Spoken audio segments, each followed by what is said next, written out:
to my channel again. Hope everybody was fine and okay. So today, gumawa ako ng pancake. Wala lang, trip lang. Na-miss ko kasi. Because noong nandoon pa ako sa Pinas, gusto kong matutong mag-bake ng cake. Alam niyo ba na first time kong mag-bake ng cake was I was in Saudi Arabia.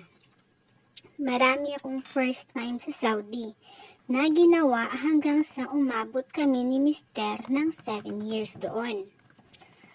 Bago kami nakapag-Cyprus.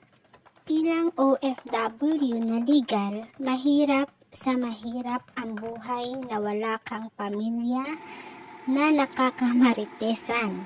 Ang ganap mo lang ay kain, tulog, trabaho at padala ng pera kada katapusan.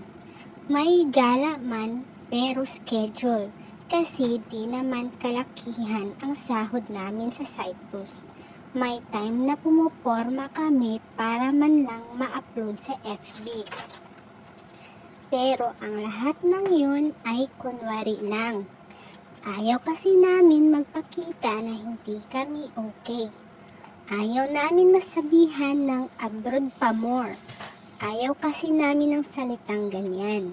Sapagkat naghihirap na nga kami, ikinatutuwa niyo pa.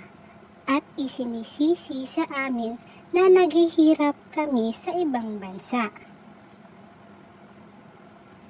Kung tutuusin kasi walang easy sa buhay. Dapat paghirapan kung may gustong abutin na pangarap.